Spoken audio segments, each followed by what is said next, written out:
everyone, this is Sam Black with Drafting Archetypes, and this week I'm going to be talking about drafting blue-white in Phyrexia All-Will-Be-One. As always, the notes are available to follow along at patreon.com/draftingarchetypes, and let's get into it. Blue-white is the most successful and most drafted among the blue combinations in the format, which is to say that it wins just a little below average for the format overall.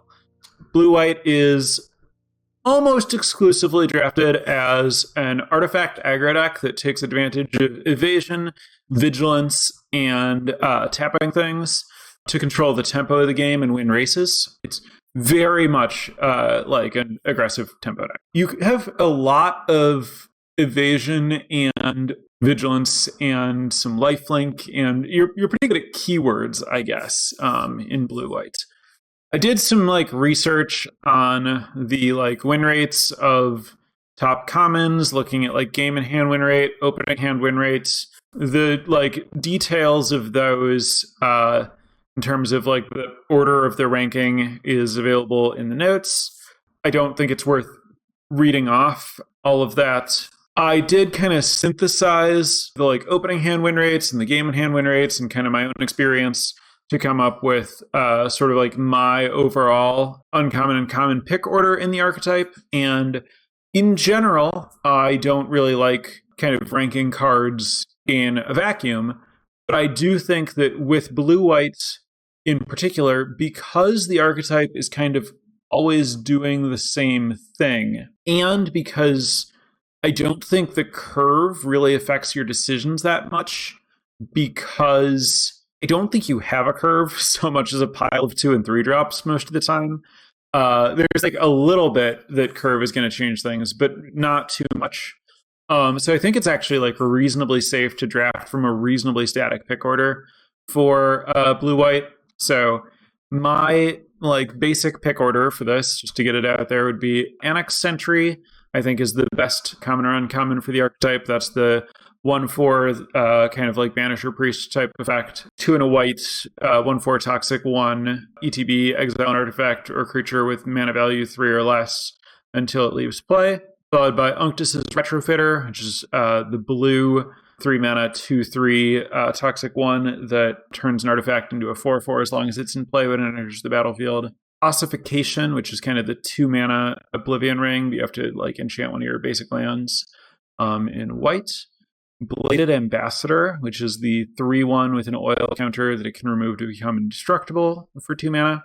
Swooping Lookout, ahead of every common, I think, just because there are so many 2 and 3 drops, but not very many 1 drops. And 1/2 Vigilance Flying, I feel lines up pretty well in the format. It's good at blocking, good at double blocking, great at getting targeted by Unctus's Retrofitter, good at shutting down Crawling Choruses and Pestilent Siphoners.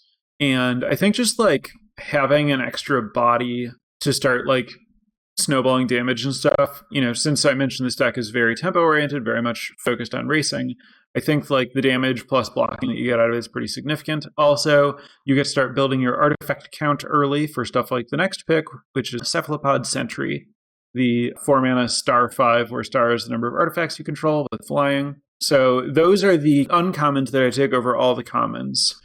My personal top common in the archetype is Mandible Justicar. That's the 2/1 lifelinker that gets bigger whenever you play an artifact. I think that it's really easy to trigger it twice a turn in the early game and once a turn for a while after that. And that lets it get some really good attacks in, and it gives you a huge life cushion, which I think is really important if you're trying to play Eye of Malcator, which is the 3 mana artifact that becomes a 4/4 when another artifact enters, which attacks well but doesn't for the most part block well. But if you have Mandible Justicar giving you a life total cushion, then you can not worry so much about the fact that it doesn't block well. The issue there with Mandible Justicar giving you a life total cushion is that it doesn't give you a very good cushion against poison. And that's where I think that Swooping Lookout really shines, because Swooping Lookout is very good at making it hard for the poison decks to get poison in early. So it kind of serves to give you a similar cushion in a different matchup. Next up, Atrax's Skitterfang is the 3-mana colorless 2/2 that comes into play with the oil, and at the beginning of combat on your turn, you can remove an oil to give a keyword. Then my second highest common is, weirdly enough for me, Planner Disruption, which is the pacifism that also shuts down abilities and can hit artifacts and planeswalkers. And then Tamios Immobilizer, which is the 4-mana kind of icy manipulator / tumble magnet artifact. After that, the other commons, Chrome Prowler, the 3/2 flash 3-mana artifact creature that taps something when it enters, followed by Basilica Shepherd. Basilica Shepherd's the 5-mana 3/3 that makes 2 1/1s, which has really, really good stats, but I push it down a little bit in terms of how high I pick it, because I don't want to have too many 5-drops. It doesn't go super late, so that means that I might not have it as much, but I would rather risk having none of them than risk having too many of them and not having a good curve elsewhere. Followed by Surgical Skull Bomb that bounces things. Followed by Malcator's Watcher, the 1/1 flying vigilance that draws a card when it dies. Followed by Eye of Malcator, the aggressive 3-mana 4/4 artifact that scries 2 when it enters that I mentioned earlier. I would note that's a lot of cards ahead of Eye. The way that I see people talk about Eye, I think that they might be drafting it more highly in this archetype. I think that it's a substantial mistake to take Eye over the cards that I've listed. I think that you both want to take it late because it goes late, because none of the other decks want it, which you would kind of think would be true of all the blue commons, but isn't really. I also just think that it's not the defining card of the archetype. It is a solid card that you end up with a lot of because they go late, and this archetype can use it because of all the other cards that let you afford the defensive capability hit of not being able to block well with it. But I think that if you prioritize it over cards that would give you a better curve or cards that would give you more control over the tempo of a game, that you can end up with a deck that really struggles anytime you're on the draw, or if your draw is somewhat clunky. I think Eye of Malcator is just very high risk, high reward, really, really low floor. And while I think it's a totally reasonable card, I'm happy to have it in the archetype, I don't want to take it over other cards that are good in the archetype that are a little bit more reliable. So after that, Escaped Experiment. This is kind of lower than I would normally have Escaped Experiment previous to looking at the data. Its stats are pretty bad. It does attack well, but it's another one of the cards like Eye that really only plays one way, and it's even then only good some portion of the time. It's like a card that's relatively easy to have blanked, but it does lead to some really good aggressive starts. Followed by Incisor Glider, which is the 1/3 flying artifact creature that, if your opponent is corrupted, pumps your team. I'm not so much expecting my opponent to get corrupted most of the time in this deck, which is why it's relatively low, but still in there somewhere, both because they could get corrupted and because I'm kind of down to play a 1/3 flying artifact regardless a decent portion of the time. Followed by Indoctrination Attendant, which is the 4-mana 3/4 that you can pick something up when it enters the battlefield to make a 1/1 might. This is going to shift a little bit depending on how much synergy you have with it, but for the most part, I expect it to be less of a priority than most of the actual artifact cards, just because I don't think there are a ton of cards that you really want to play that it's great with. Followed by Crawling Chorus. Crawling Chorus is an interesting one that's worthy of some discussion because it's a great card. It performs the best of all the white commons overall. And it's a good aggressive card, and this is an aggressive deck. It's also useful as a chump blocker in playing tempo games that this deck can try to play. It also does eventually lead to getting an artifact, so it has some synergies with what's going on here. Most of what Crawling Chorus is doing is getting toxic damage on your opponent, getting poison counters on them. And this archetype has the potential to care about that some or not at all. Just depending on how open white poison is, you might end up with some white poison package. Incisor Glider might become better for you. But I don't think that you want to be taking Crawling Chorus early and fighting over the other white decks to have it. The stats here are strange. In Premier Draft, Crawling Chorus has really good stats in blue-white, but in traditional draft, Crawling Chorus has really bad stats in blue-white. Like, it's actually a huge jump.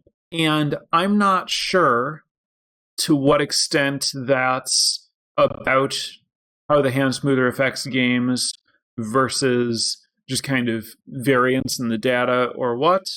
But my inclination personally is to err relatively low on Crawling Chorus unless I'm like trying to play a significant toxic package in my blue-white deck, which I am mostly not trying to play. I think that there is a conceivable, like technically possible way to draft blue-white that ends up being like white creatures and blue spells, where you basically just like get all the white toxic stuff and then support it with blue cards like Aspirant's Ascent, the trick that gives flying and toxic 1, Prologue to Phyresis, the cantrip that gives your opponent a poison, Experimental Augury, which you're basically playing as a slightly better Prologue to Phyresis. That's the Anticipate, Proliferate, and Bring the Ending, which is the counter unless they pay 2, or hard counter if they're corrupted. I'm really skeptical of this deck because you have to play a lot of bad blue cards and white has to be really open. But if you do have like the good core white stuff and the blue toxic support's going late, and you're basically just like in the first half of the pack, every pack you're taking all the good white creatures, and then you're just like, well, now what do I take with the back half of the pack? Maybe someone at the table is green black toxic, and so the like green and black toxic things aren't there, but the white toxic things are there. You could conceivably draft that deck. I've never seen someone post a screenshot of it. I've never seen it trophy. I've never drafted it, but like conceptually it could make sense that it could happen, especially again if someone is like green black toxic sitting near you, especially like if they're passing to you. But the vast majority of the time that you are in blue white, like if those colors are open, you should be trying to be in a position to take advantage of the artifact stuff, because that's what your seat is for. That's what the uncommon does. That's where you're going to find the most synergies, and where you're going to get to play blue cards that are arguably slightly less bad, I guess.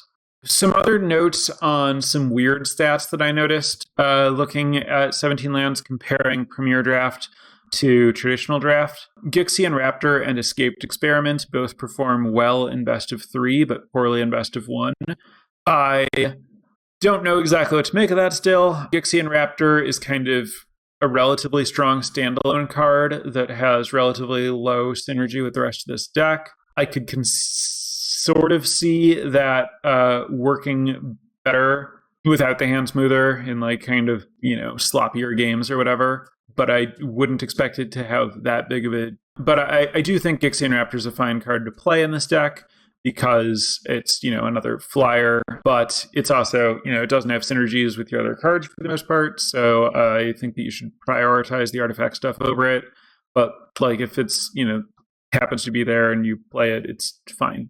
I'm not sure that a lot more needs to be said about like which cards you want and what the deck does. I think that it plays really, really straightforward. I think that when drafting the deck, you want to pay attention to how open blue is, like whether it looks like you can just table every blue card that you want, and it's reasonably likely that you should be adjusting the prescribed pick order slightly just to early in every pack take the white card over the blue card when there's a white card and a blue card that you want for your deck, regardless of whether the blue card's a little bit better, because white's a lot more likely to be contested and you can probably get the blue card on the wheel. But outside of that, I think it's very straightforward.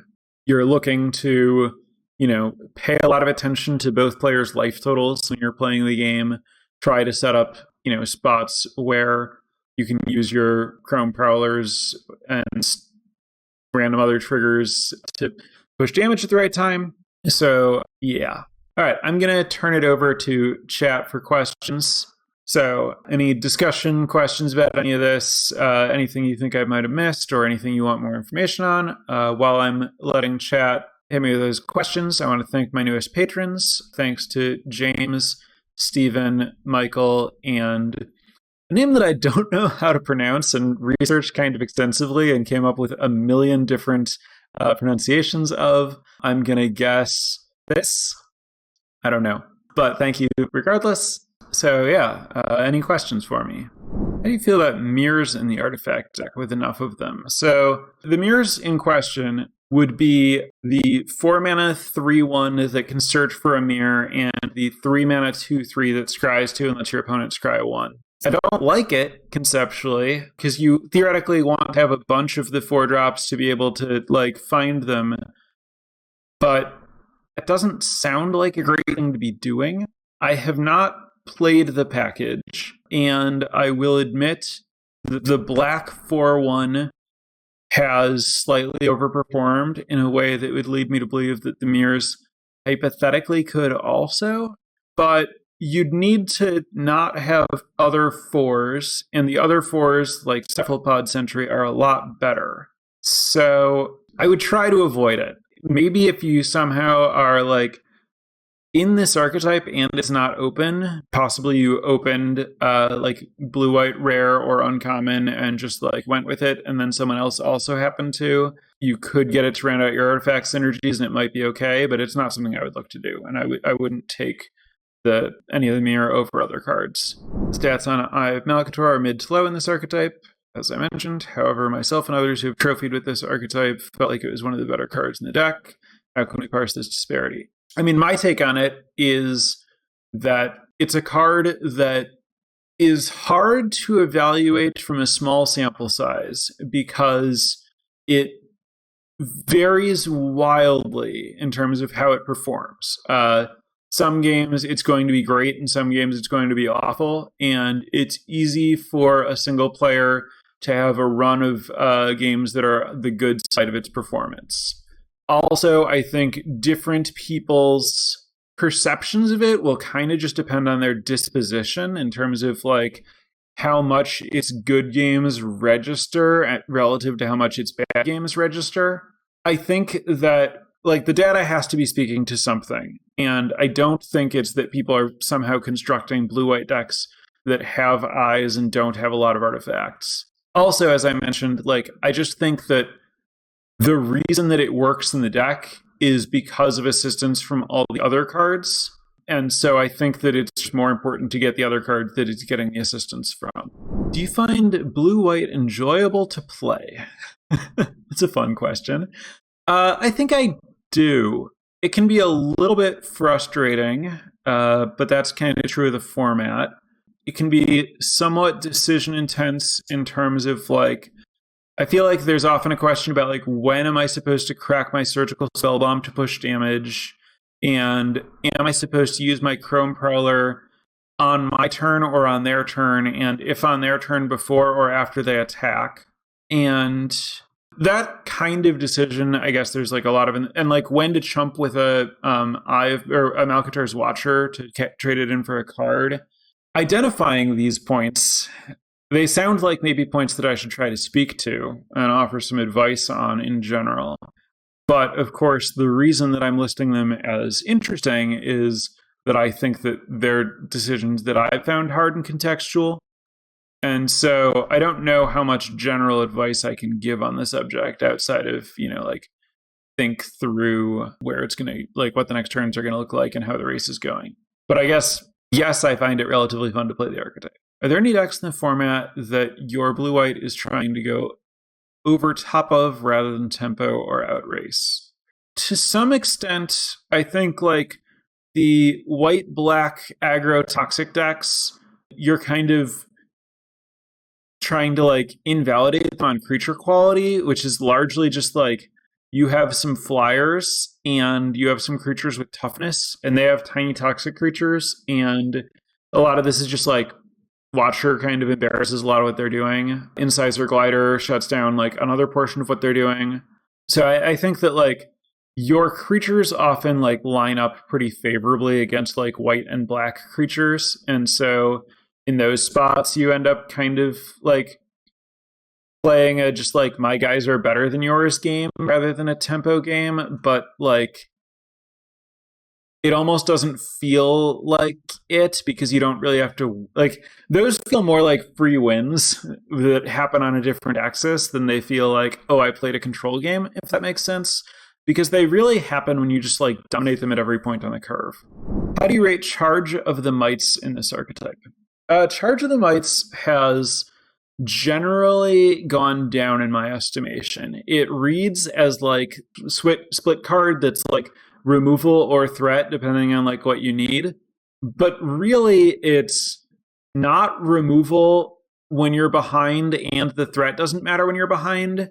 So like both of the modes are a lot better when you're ahead most of the time, and the mites are only meaningfully aggressive when your opponent doesn't really have anything going on, and the removal spell is inefficient, basically always trades down, and risks getting blown out if your opponent has like removal in response if you're trying to kill something that you have exactly enough for, which some portion of the time you just have to do. It has some cute synergies with Mandible, Justicar, and Eye of Malcator, but I think that I've found overall that I would prefer to just have other cards to trigger those. I'm pretty low on Charge of the Mites in general, and particularly in this archetype when I'm not worried about Toxic, since I think kind of the best thing Charge of the Mites is doing is like letting you go wide with toxic stuff. If you're low on interaction, would some of the Poison Matter's combat tricks be worth running over something like Skull Bombs? No, I think the Skull Bombs, especially the blue one, are pretty great because they give you like artifact fall plus tempo. I'm not sure. Oh, so the Poison Matter's combat tricks, you're talking about the +1/+1 and an extra +1/+0 and first strike if they're corrupted. I think that card's fantastic if you're reliably corrupting your opponent, but I think that this deck is very rarely doing that. And the +1/+3 and Toxic and Flying is a card that I've kind of liked, but it's hard for me to advocate because it just has abysmal stats like all across the board. So I think for the most part, I would say you're probably safer leaning on the Skull Bombs over those cards, and like the Skull Bombs are interactions. So, and then as far as low on interaction, if you're low on interaction in this deck, I would hope that you're high on like Eyes and Flyers, and you're kind of trying to just like power through or like have evasion. And then, you know, like of course, Prowlers and stuff are interaction in some way. Do you take equipment high in this archetype or just go for evasion and low curve? Yeah, the equipment is like nice because it's kind of like an artifact creature in theory, but most of the white equipment is just not very good on rate, and I think that you're better off with the other artifact cards rather than the equipment for the most part. But I try to mulligan hands with Eye if I'm on the draw, assuming I have 2 mana play. So if you're on the draw and you have Eye and you have a 2 mana play and you have like 3 lands and a functional hand, I think I would keep it. But I think that if you're on the draw and your first play is Eye, you probably need to mulligan. It's not that I think Eye is unplayable on the draw, it's that I think Eye is a lot better on the play. But if the rest of your hand can play a good enough tempo game to make up for the fact that like you're on the draw with a card that can't block as your 3-drop, then like that's fine. But you want to draft a deck that gives you hands that are capable of that. And you definitely need to mulligan if you're on the draw and your first play is Eye. I went back and forth on playing Veil of Assimilation in this deck and ultimately cut it. What factors lead you to actively wanting to play it other than just it being your last playable? I think the best thing it scales with is Unctuous Retrofitter, since then you have like it becomes a body that can attack, so you don't like pay the cost of playing this artifact that doesn't itself battle. And then I guess to some extent like how good Vigilance is on your creatures, but mostly I think it's just are all of your things artifacts, are a decent number of them like spell bombs and cantrips such that you're like continuing to play artifacts a lot, and then most importantly, do you have multiple retrofitters? Can you offer advice on how to not flood every game? Yeah, that's certainly desirable in the deck. The best tools that you have are Eye to scry away lands, the spheres, and playing a lower land count, and then the uncommon 2/4 that loots when you play an artifact. The uncommon 2/4, I think, isn't a priority over the like more like the other cards that I talked about that I think just play to your like A plan better, but I think it's a fine like, late pick filler type card that can definitely help if the game goes long. I think that a lot of these decks want to try to play 15 basics plus like 1 or 2 or 0 spheres. Yeah, I think kind of the format in general is like you want 15 basics plus 1 to 3 spheres, depending on what your curve is like. That's about as much as I can offer there, though. I guess if you have a deck that's particularly worried about it, you can look to play a Skyfisher, I guess is like another way to slightly hedge. You favor more oil or toxic for blue-white? Not really. I think that I favor artifacts and largely ignore both oil and toxic synergies. I guess it's more likely that toxic synergies are going to matter than oil synergies. Is Tamiyo book playable? I have played Tamiyo's Law book. I think that you need to have like literally all of your cards are artifacts and have creatures that are statted to be slightly more defensively capable. Like I would want to have a relatively low number of Eye of Malkaders and a relatively high number of like Incisor Glider type cards.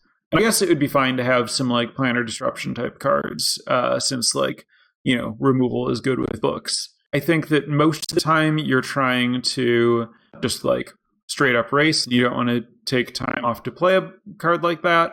But I think that there are possible like very good versions of the deck that have like, more Annex Sentries and just kind of like if you have a high card quality, so it's a little bit easier to play a longer game with it, then it starts to be more reasonable to try to play the book. Like especially if you're like if you have if you have Twilights or something, like if you generally set up more like a I'm going to win the long game deck, and then the rest of your cards are like lean into that, then Logbook can kind of like tie the room together / is functional filler in deck, depending on how you look at it.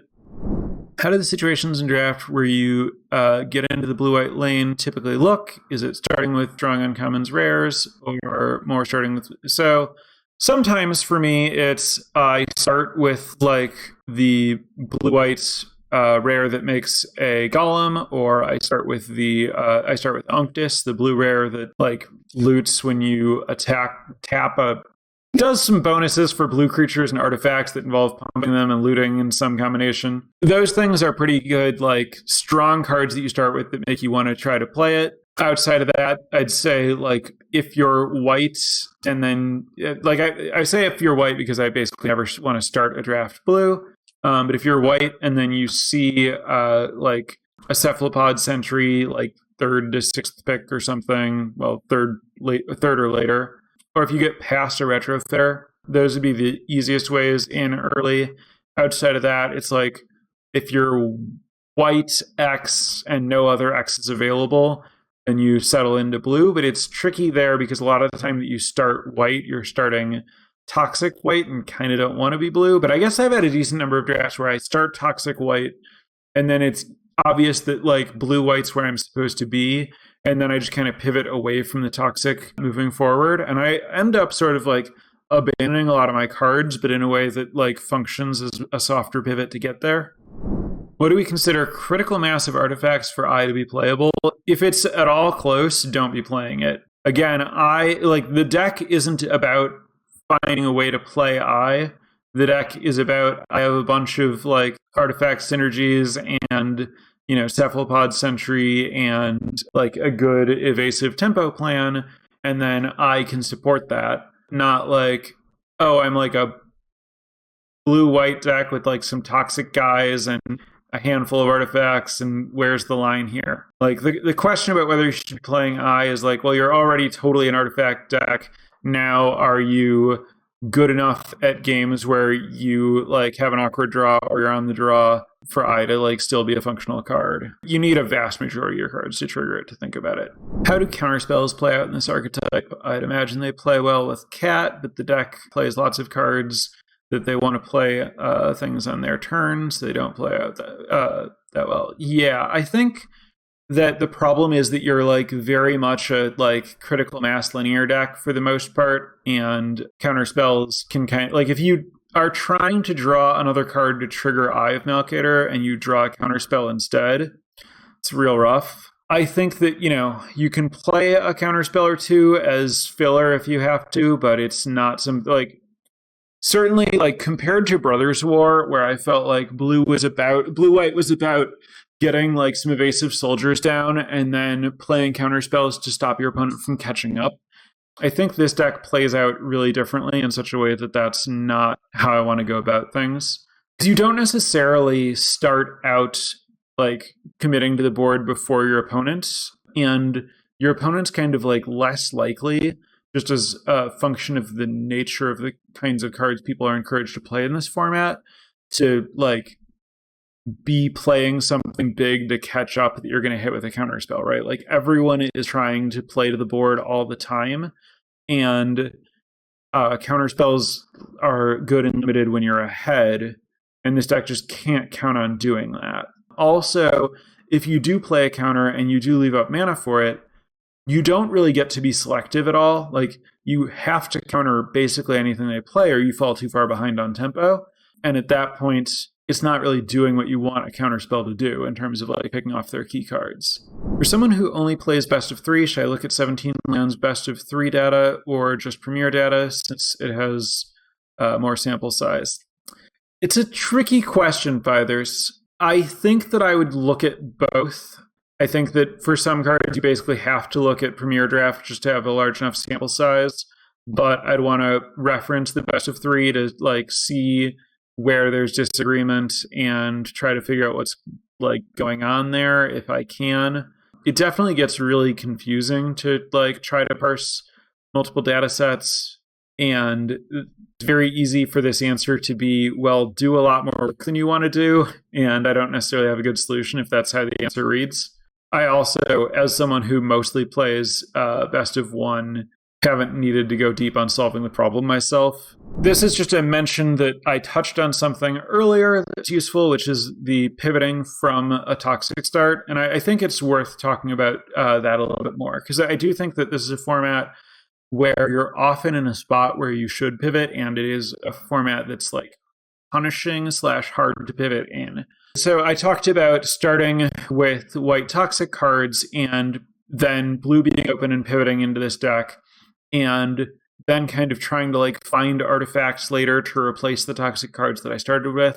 Sometimes maybe including some of that toxic core, sometimes not, depending on whether I see better stuff or whether I don't, and also how good and how robust that toxic core was when I started pivoting.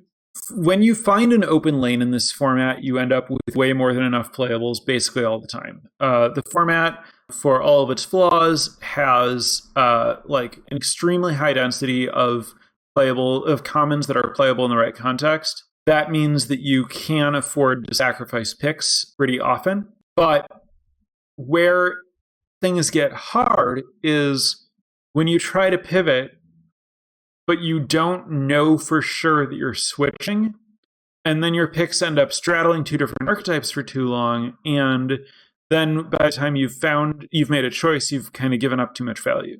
And that makes like some switches really difficult. Switching from blue toxic to blue white gets to be relatively painless because you can kind of prioritize colors properly and like spend a little bit of time while you're figuring it out, maybe prioritizing like planar disruption and stuff. Even though you're like, well, I don't ultimately want to play these toxic cards, you get to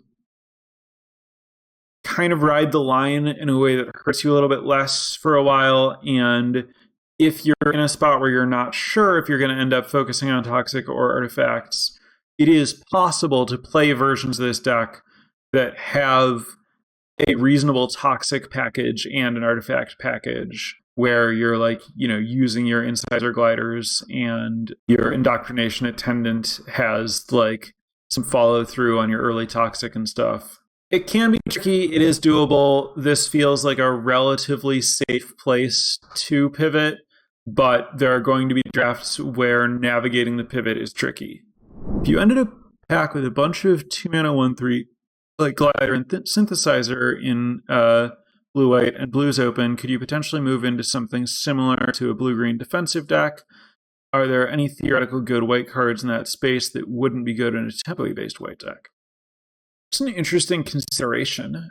I mean, the best white cards there are, of course, going to just be the kind of good high-impact white cards, specifically Indoctrination Attendant and Basilica Shepherd.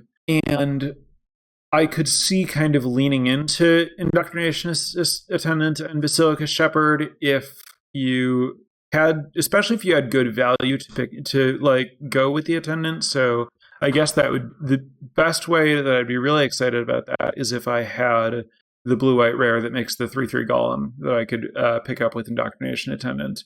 And then I could kind of prioritize Attendants.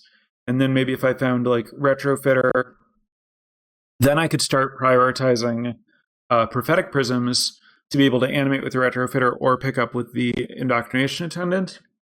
And then the Prisms are theoretically like bridging you a little bit in terms of making those synthesizers playable if you end up actually wanting to play them, though I would probably prefer to play like other 2-drops over them, even in that spot. This is kind of getting back into the thing that I was like vaguely touching on as far as like a version of the deck that could use Logbook, where again, I'd be a lot more likely to do it if my overall power level is really high. But I think there's something here. I think, you know, the more you go in this direction, the more you want to really actively avoid Eye of Melchior. But I don't think it's impossible that like you could construct a like defensive blue-white value control deck in addition to the like aggro version and the like all-in toxic weird blue splash version.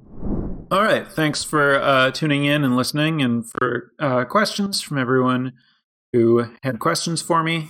Ended up with a little bit more to say than I thought that I might. So yeah, thanks, and I will be back next week, but I will not be back next Wednesday. I'm going to be traveling for MagicCon in Philly, and then I'm visiting some friends for a few days after that. So I'm actually going to be returning to Madison next Wednesday. So the podcast will be delayed until Thursday next week. So there's that. And yeah, of course, again, it'll be up to the patrons what I'm talking about. So yeah, have a good week. Especially good luck to everyone playing in the Pro Tour this weekend, but also playing any other Magic. And see you in just over a week for another episode of the podcast. Thanks, and bye for now.